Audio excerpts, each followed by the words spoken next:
ఈరోజు నాకు చోడవరం నుంచి కాల్ రాగానే నేను స్టార్ట్ అవ్వడం జరిగిందండి. చోడవరం దగ్గరికి వెళ్ళగానే లోపల ఒక పెద్ద ఆవిడ చనిపోయి ఉంది. ఆవిడని చూసైతే నాకు చాలా బాధ అనిపించిందండి. ఎందుకంటే ఆవిడకి కూడా ఎవరు లేరు. ఒక ఇంట్లో ఉంటుంది ఆవిడ. ఆవిడని చూసి నాకు చాలా చాలా బాధ అనిపించింది. నేను పడే కష్టానికి నేను ఒకటే చెప్తున్నానండి. ఏదైనా సరే, ఎవరైనా సరే రాజు హెల్పింగ్ టీమ్ అనేది ఎప్పుడు మీకు అందుబాటులో ఉంటుంది. కానీ దయచేసి ఎవరైనా సరే చూసి చూడనట్టు వెళ్ళిపోవద్దండి. ఎందుకంటే మన నలుగురు కలిసి ఉంటేనండి ఒక పని చేయడానికి అవుతుంది. కానీ రోజు అక్కడ ఉన్న వాళ్ళంతా కూడా నాకు సపోర్ట్ చేశారండి. నేను వస్తాను బాబు అని. కానీ అక్కడ ఉన్న వాళ్ళు వచ్చిన వాళ్ళంతా కూడా లేడీసేనండి. చాలా హ్యాపీ అనిపిస్తుంది నాకైతే మాత్రం. ఇలాగ ఎవరైనా సరే, ఇలాగ బిగ్గర్స్ అయినా ఎవరైనా సరే అలా చనిపోయిన వెంటనే ఇలా రెస్పాండ్ అవ్వాలండి. ఎందుకంటే మనకెందుకొని చెప్పి పట్టించుకోకుండా పక్కెళ్ళిపోద్దండి. ఈ రోజుల్లో నేను ఒకటే చెప్తున్నానండి. ఇంట్లో వాళ్ళే సాయం చేయట్లేదు.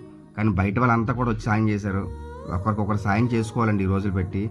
ఇక్కడ చుట్టూ ఉన్న వాళ్ళంతా కూడా ఒకటే అన్నారండి. మీరు రాగానే మాకు చాలా హ్యాపీ అనిపిస్తుందని. నాకు అదే హ్యాపీనెస్ కాదండి. అందరు కలగానే నాకు హ్యాపీ అనిపిస్తుంది నాకు. కానీ ఇటువంటి పని ఏదైనా సరే రాజు హెల్పింగ్ టీమ్ ఎప్పుడు మీకు అందుబాటులో ఉంటుంది. కానీ చూసి చూడటం ఎవరు వెళ్ళిపోవద్దు.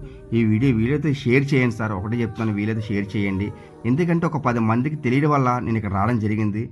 ఇంకో 10 మంది తెలిస్తే ఏదైనా అవసరమైతే నేను వెళ్తానండి. థ్యాంక్ యూ రాజు హెల్పింగ్ టీమ్కి.